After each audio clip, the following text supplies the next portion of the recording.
Je viens de vous présenter le défenseur des droits qui s'est substitué au médiateur de la République, statut de défenseur des droits qui nous prive de nos droits fondamentaux en ce qui concerne l'obligation d'obtenir des réponses de la part de l'administration, entre autres.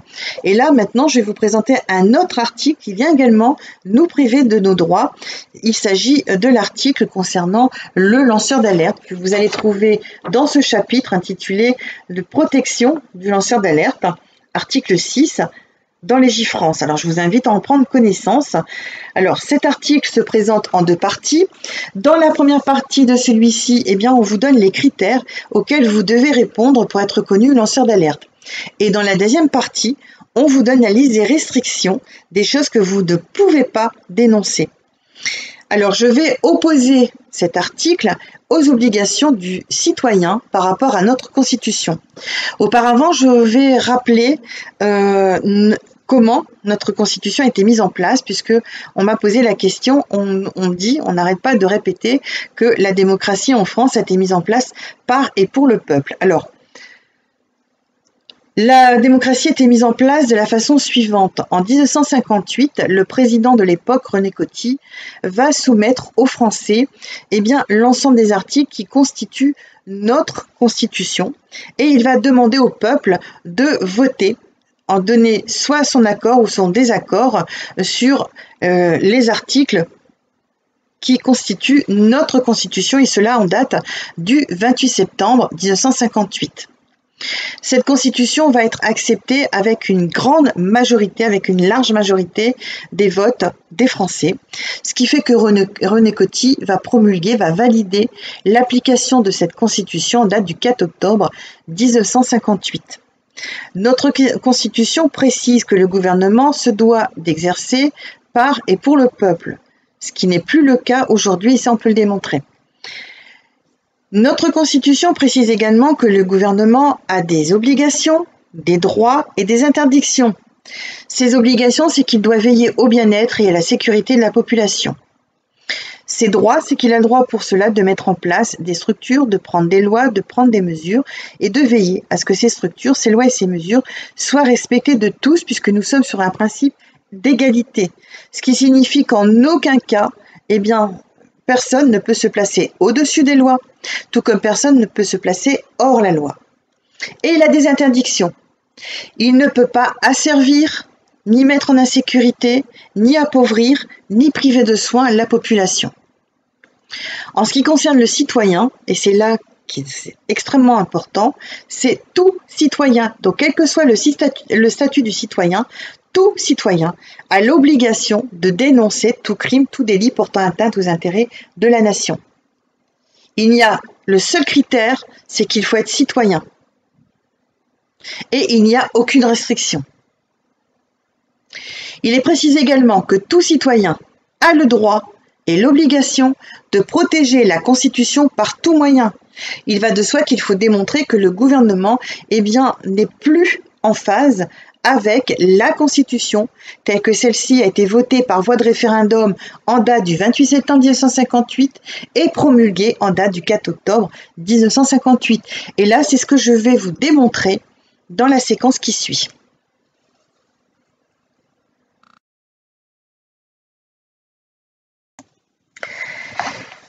Maintenant, je vais porter à votre connaissance les modifications apportées à notre 5e République et plus précisément à notre Constitution du 4 octobre 1958. Je vais vous donner la ligne directrice pour que vous puissiez par vous-même vous en rendre compte. Alors, vous tapez Constitution du 4 octobre 1958, Sénat ou Assemblée nationale. Moi, je suis allée sur le site du Sénat. Quand vous tapez ce que je viens de vous dire, vous allez avoir cette version qui est la version originelle. Puis, vous allez taper Constitution du 4 octobre 1958, Légifrance. Et là, vous allez avoir non seulement la version modifiée de notre Constitution, mais il est précisé par Légifrance, quand vous tapez quand vous recherchez cette constitution sur Légifrance, que c'est celle qui est en vigueur. Alors, suivez-moi bien. Quand vous allez sur le portail du Sénat et de l'Assemblée nationale et que vous tapez Constitution du 4 octobre 1958, tout de suite, c'est la version originale que vous avez. Si vous voulez avoir la version modifiée sur le site du Sénat ou de l'Assemblée nationale, il faut que vous fassiez une petite opération de manip sur ce portail, mais il faut le savoir. Et donc, en dessous de la version originale de notre Constitution, vous aurez la version modifiée telle qu'elle se trouve dans Légifrance. Là, je vous ai envoyé chercher la Constitution du 4 octobre 1958 dans Légifrance parce que, sans aucune ambiguïté, il est bien marqué que celle-ci est en vigueur. Alors, je ne vais pas reprendre tous les points qui ont été modifiés dans la Constitution. Vous allez comprendre pourquoi rapidement. Par contre, je vais de suite prendre simplement la première phrase qui se trouve juste en dessous du titre de la Constitution du 4 octobre 1958. Alors, voici la phrase que vous allez trouver dans la version de notre Constitution, celle qui est au cadre légal, celle qui doit être toujours en fonction. C'est bien pour cela que le Sénat et l'Assemblée nationale inscrivent la version originale sur leur portail, puisque c'est celle qui est officiellement en fonction, puisque jusqu'à preuve du contraire, nous n'avons pas été informés de cette version revue. Alors, la phrase dans notre Constitution, légitime et légale, dit ceci. La Constitution de la Ve République a été adoptée par le peuple par le référendum du 28 septembre 1958 et promulguée par le président de la République le 4 octobre. Dans la version Légifrance, celle modifiée, la phrase que je viens de vous lire est devenue celle-ci. Le gouvernement de la République, conformément à la loi constitutionnelle du 3 juin 1958, a proposé, le peuple français a adopté, le président de la République promulgue la loi constitutionnelle dont la teneur suit. Je pense qu'à partir de là, il n'est pas nécessaire d'aller plus loin, puisque nous sommes face à une opération de prédigitation, puisque le Conseil constitutionnel, en un claquement de doigts, fait disparaître la Ve République, il la remplace par le gouvernement de la République, et il fait disparaître par un second claquement de doigts le référendum du 28 septembre 1958 qui devient la loi constitutionnelle du 3 juin 1958. On est dans de la rétroactivité.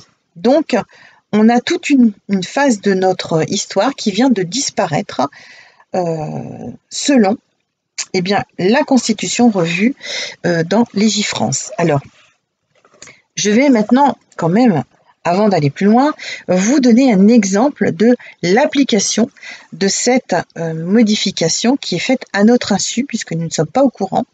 J'ai soumis ces informations à plusieurs fonctionnaires, ils ne sont pas au courant non plus.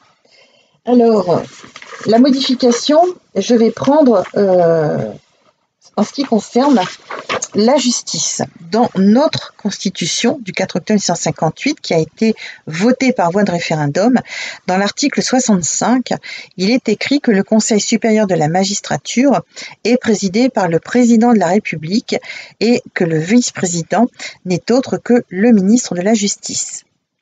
Dans la version revue, le Conseil supérieur de la magistrature n'est plus présidé par le président de la République et le vice-président n'est plus non plus le ministre de la Justice. Alors, qui se retrouve dans la version modifiée, illégale, à la tête du Conseil supérieur de la magistrature?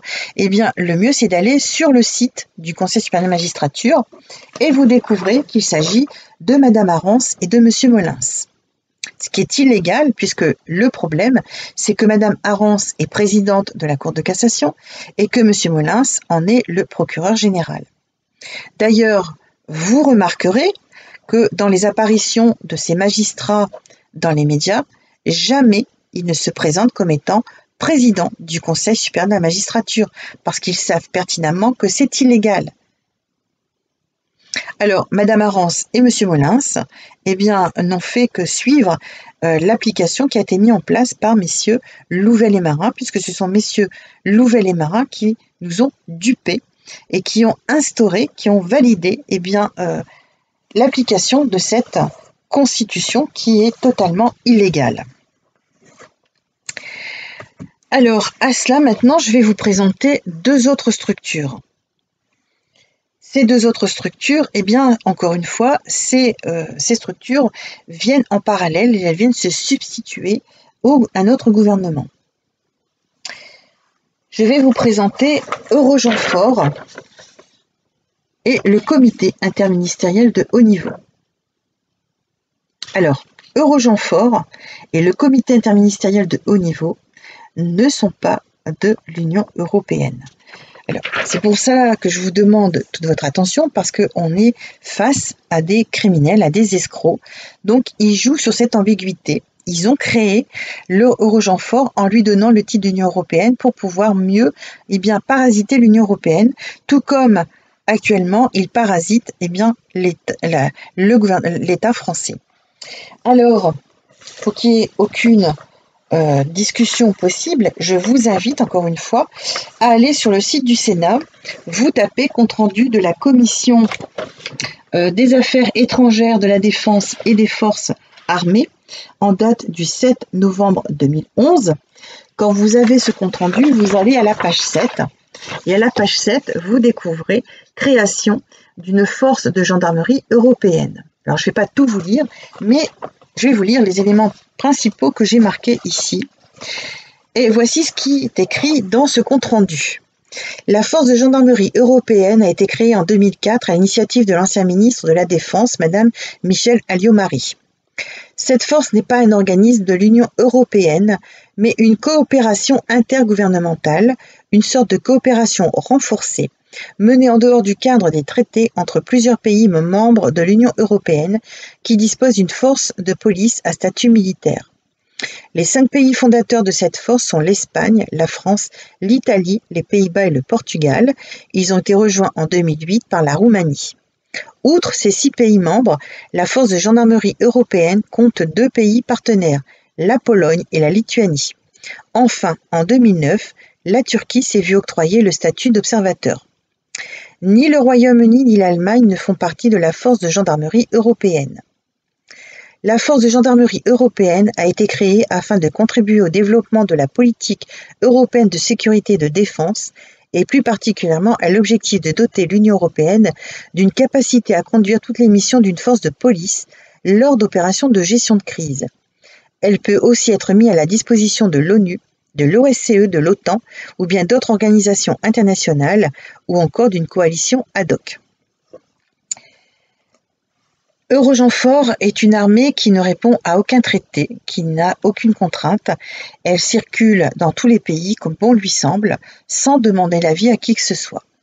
Eurogenfort a son siège en Italie et les bâtiments dans lesquels Eurogenfort est installé avec le CIMA, le comité interministériel de haut niveau, eh bien, ces bâtiments sont gracieusement prêtés par le gouvernement italien. Il va de soi que les Italiens, comme les Espagnols, comme les Polonais, comme les Néerlandais, ne sont pas au courant de l'existence d'Eurogenfort et du CIMA. Alors, le CIMA, encore une fois, je vous invite.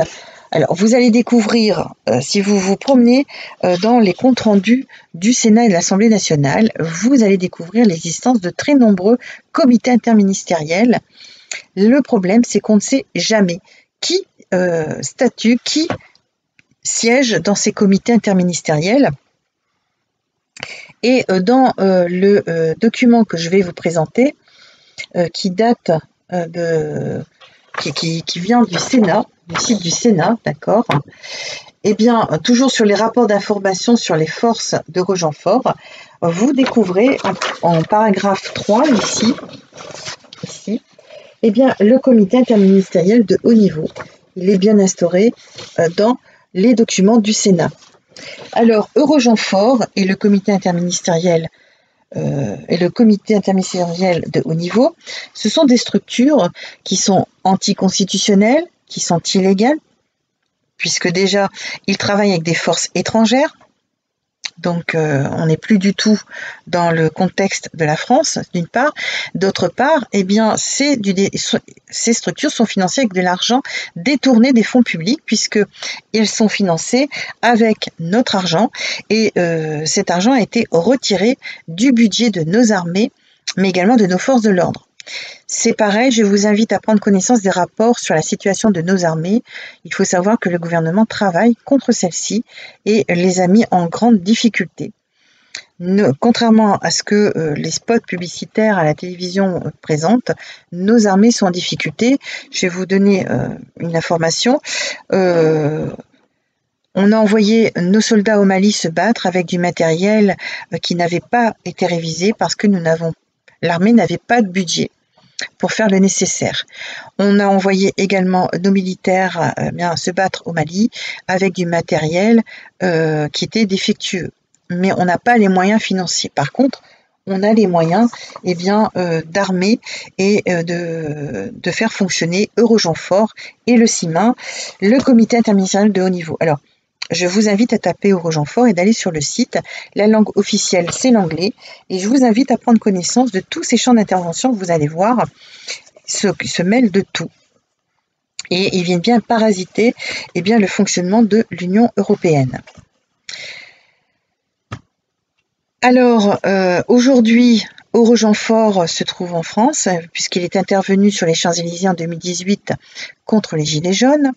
Benalla et Kras sont des gendarmes d'Eurogenfort, ils sont à l'Élysée et ils organisent des actions contre la population, puisque le rôle majeur d'Eurogenfort, c'est de s'attaquer, c'est de mater les populations. Donc, voici les modifications apportées à notre Constitution. Et pour que ce soit très clair, à la fin de cette séquence, je vais vous laisser le temps de relire les deux phrases que je vous ai citées, c'est-à-dire la phrase qui concerne le texte original de notre Constitution et celle qui est venue la remplacer dans la Constitution modifiée qui nous est appliquée à notre insu.